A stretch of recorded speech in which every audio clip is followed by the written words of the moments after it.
Hello, I'm Tracy with MeatRx. We're here today with another success story podcast. I have my friend Moira here. Hi, Moira. Hi.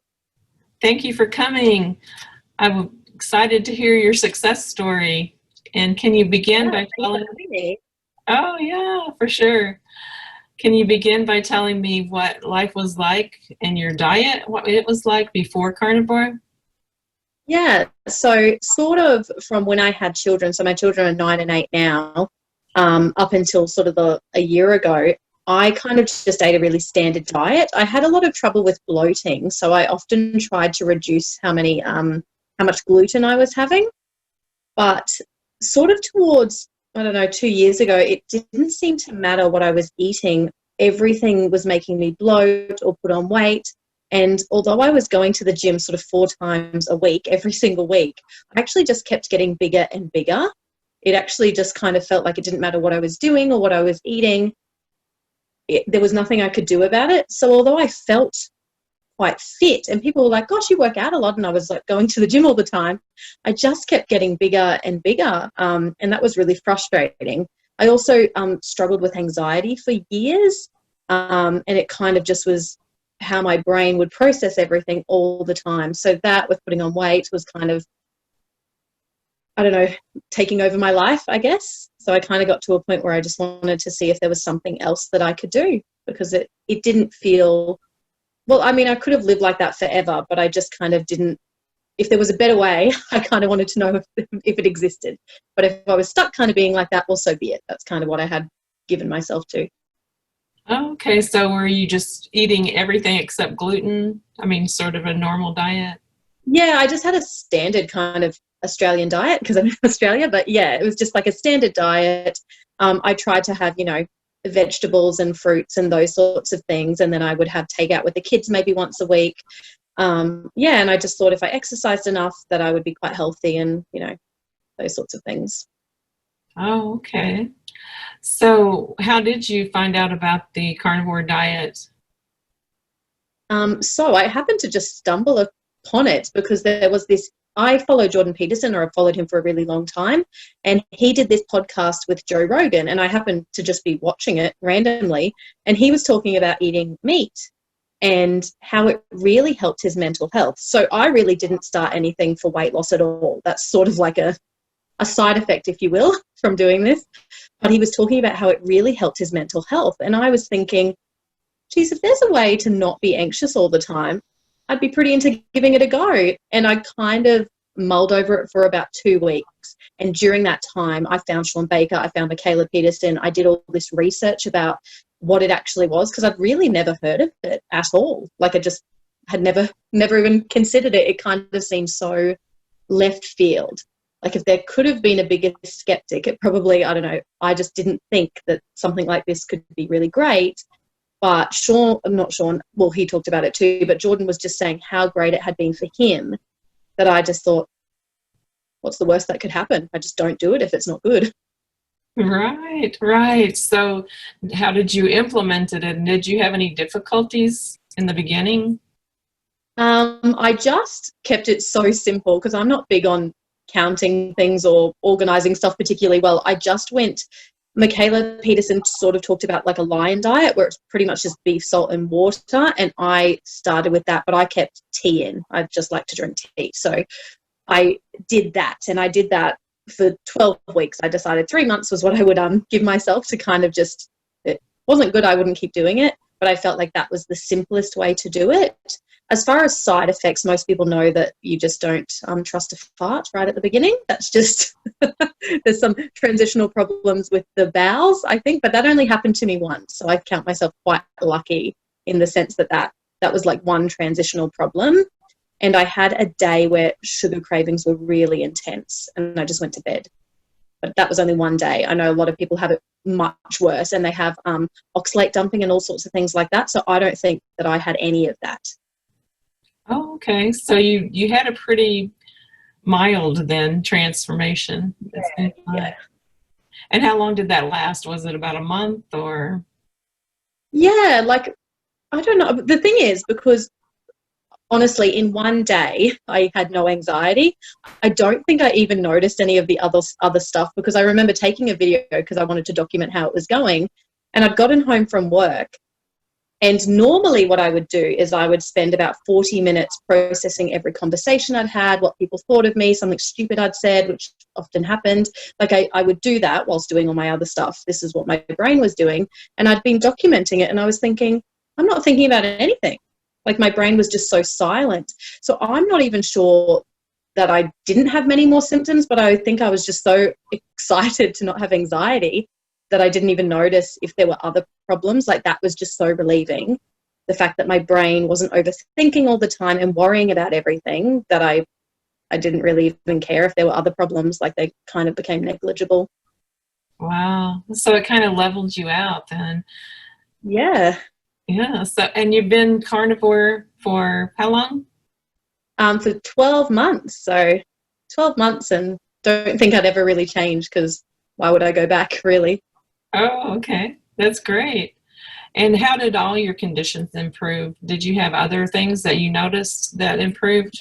Yeah, like I said, I really did it for the mental health stuff. So the anxiety was fantastic. And having less anxiety, because I have a little bit of PTSD from domestic violence. So because I don't have anxiety, I don't have as many flare-ups with PTSD, because I'm not over anxious about lots of other stuff that is going on. So that, again, has been another huge blessing. The weight loss was quite significant. So in a year, I've gone from a size 16 to a 6. So that's 5 dress sizes in Australia down. So that's pretty significant.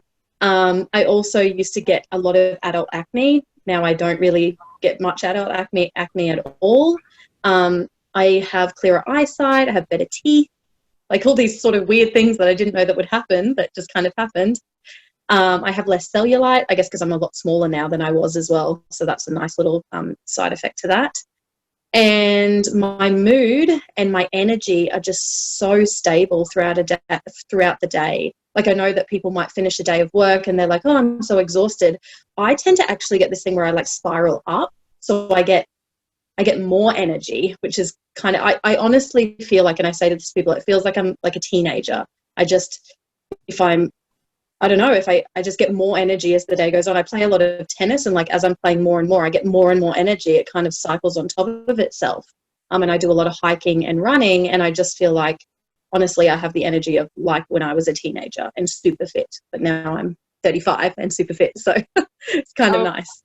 That's great. That's great. What a big bunch of benefits. That's tremendous. Yeah. So, what does your diet look like in a day? Do you fast at all? Do you have more than one meal? How do you work that out for yourself?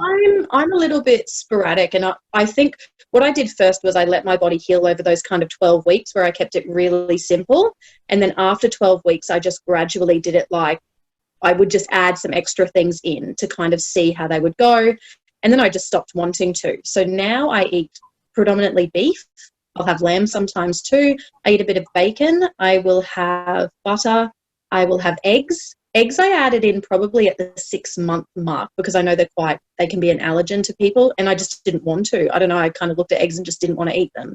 But at about 6 months, I added them in, and then I have a little bit of dairy. So I have a little bit of cheese or milk in a tea. But as far as how often I eat, I am just super sporadic. So some days I'll have 4 meals of beef and cheese and eggs and all of that, and other days I'll just eat once. I just kind of, I don't know, I guess because I feel really healed now, I'm quite able to listen to my body, and it really does guide me. It's like back before this, I'd be listening to cravings and I'd be like, oh, I feel like this, I feel like that. It's so different from that. It's actually just in tune with fueling my body and eating when I actually need to, which is really super powerful. Like it's such a wonderful thing to feel like this. Yeah, it is. It is. And so how have the cravings been? Did you have very many cravings? You said one day? No, it was honestly one day that it was quite bad, and it might have been 4 days in or maybe a week in. And honestly, I just went to bed. Just didn't worry about it. I was like, I'm just going to sleep. This is horrible. Oh yeah, that's a great way to. And I didn't really feel like it. I did at one point early on. when I was thinking about eating meat, it did make me feel a bit yuck, like in my stomach. That was right near the beginning, maybe 10 days in. And someone suggested to me just to sort of fast until I was really hungry. And then I've never not wanted meat since then. So I don't know what had happened right at the beginning, as I was getting used to eating so much more meat than I had been. I remember that happened, but I just honestly didn't eat until I was actually starving. And then, now meat's delicious. So. Awesome. Yeah. Do you exercise at all? Yes, but so before Carnivore, like I said, I was going to the gym 4 days a week, and I'm really into heavyweight sort of stuff, so deadlift, squats, bench press, those sorts of things. For the first 6 months of Carnivore, I actually stopped going to the gym just for my own personal circumstances. I couldn't get there, and I stopped really doing much of anything. Just the coronavirus had happened, you couldn't really go many places, so I actually really stopped. And then about 6 months in, I just suddenly wanted to run. So I run about 3Ks every day. I hike every weekend. So my kids and I try to do like 20-kilometer hikes. I don't know what that is in miles for you guys, but 20Ks. Or my son and I are really into scrambling, mountain scrambling. So that's kind of climbing up cliff faces and stuff like that, which is crazy because I used to have a fear of heights. And I don't even know if this is Carnivore or not, but I would have a debilitating fear of heights, as in I couldn't go on anything, and I tried to power through it. But the fear's like completely gone, and I can just scale these mountains now on the side of cliffs, and I don't have any fear, which is mind-boggling. But I suppose if you don't have anxiety and then you're not overthinking things, it's kind of amazing. I play tennis twice a week as well. I've kind of played tennis forever though, so that's the other thing that I do. And I just do a little bit of functional training at home, so push-ups, sit-ups, squats, but that's only whenever I feel like it. So I don't do it every day, but I do run every day. Wow, that's amazing. That's quite a bit of exercise, actually. So I was always super sporty, so I think, and even when I was bigger, I was always super sporty. So now it's just it's kind of easier to do. And like I said, I feel kind of like a teenager now. So I just have all this energy, and I like going and doing sports and stuff. So it's kind of fun for me. Yeah, awesome. So how about your children? Do they eat a lot of meat? Yeah, so my kids are pretty meat heavy, but they're not carnivore in any sense of the word. I think what I always think for children is I like to model stuff, and when they're old enough, they'll make that decision. But I don't want to force something on them too, because children can get resentful of things and feel like they're missing out. So I'm happy for them to be kids and have treats and do those sorts of things, but they're very meat heavy. For dinner tonight, they literally had meat and eggs and cheese and butter. That was our dinner. But I don't force that kind of stuff on them. I just want them to have a pretty meat-heavy diet and then some things around that. That's how I grew up, and I figure they'll just follow eventually in my footsteps if it works for them too. Yeah, that's great. Yeah. So have you been able to influence any other people around you? Yeah, a few people at work. Well, I mean, the weight loss was so obvious to everyone. So lots of people, and I'm a teacher too, a lot of my parents have actually been like, what are you doing and how are you doing it? And I always just say, look, all I do is I just followed a carnivore diet. I found it really helpful for lots of other things, not just for the weight loss, because the weight loss was really secondary. And although it's just the quickest thing that people can see when you go from like a 16 to a 6, it's a big thing for people to notice. So that leads to lots of questions because people kind of saw how quickly I changed size. And a few people from work had started doing kind of more keto. So they're trying to get their carbs and sugars down and transitioning into it that way. So it seems to be spreading around. It's less prevalent in Australia than I know it is in America and Canada. But we're kind of getting on there. People are out there and sort of seeing how it's working. So that's really great. That is. Oh, that's cool. I'm happy to hear that for you. And I mean, actually, it's all over the world. We've talked to people in so many different countries, but it's awesome. And I have a dear friend in Australia that's been coming to meet our ex, and she's really a sweet lady. That's awesome. Yeah. So is there anything you would say to someone that's considering a carnivore diet to help them to make that decision to go ahead with that? I think just to give it a go. And And there's good stuff that Jordan Peterson said about trying something just for 12 weeks. Like, just tell yourself 12 weeks. Like, what's 12 weeks? To not kind of listen to your brain at the beginning. You kind of have to do a lot of stuff around your mental health, and just giving it a go and having outs. Like, I was a big skeptic. I figured if it was just really crap, I wouldn't keep doing it. But the benefits have been so astronomical that there just doesn't seem to be any downside that I can see. And having read through so many people's success stories and the stuff that ShawnBaker shares, it seems like so many people are having phenomenal benefits doing this, that it's kind of worth just giving a go. Like, honestly, if it doesn't work for you and it's not good for you, then you don't keep doing it. But there's not much to lose by giving it a try. And it worked for me. And I kind of wish I'd known about it sooner. Like, I just stumbled across it. I kind of wish I'd known years ago. It just would have been such a great thing. Right. I understand that for sure. Yeah. So how did your weight loss go? Did you lose the weight quickly, or did it come off gradually, slowly over the year? Well, I don't really weigh as a general rule. I don't like to get caught up in what I weigh, because you go up and down and things like that. But it was noticeable pretty quickly because people were commenting. And I went and I was a 16, then I went and bought all these like size 10 clothes around Christmas. And then it wasn't even like a month or two later till I had to literally buy a whole new wardrobe. Like, maybe that's a downside to Carnivore. I've had to spend so much money buying new clothes because nothing fit me.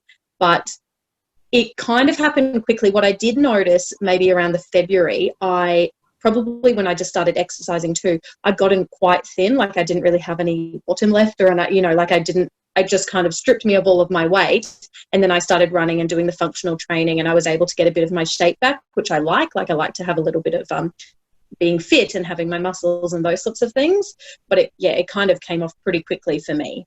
And it was fairly noticeable. People were commenting within, I don't know, it was like 4 weeks, people were commenting that they could see that I was looking smaller. And I could see it in my own face when I took comparison photos pretty early on. Would have been 10 days between, and my face just seemed to like be a lot smaller than it had been. Yeah. And it was like 5, did you say 5 dress sizes? Yeah. So like a 16 down to a 6, which is pretty tiny. It is. That's great. Yeah. Well, Mariah, I have sure enjoyed listening to your success story, and you had such great success. It's just something we hear a lot, and it's so wonderful to know that people everywhere in the world are finding great benefit from starting the carnivore diet and continuing with it. And I just am so happy that you came to share it with us. Yeah, I'll share it all the time, because honestly, like I said, if only I'd known sooner. So if, even if one person hears it and kind of gives it a go and it changes their life like it did, or like us, I think it's just so worthwhile. So thanks for having me on. Thank you so much. I guess we'll see you around the community. Have a great week. You too. Bye-bye. Bye.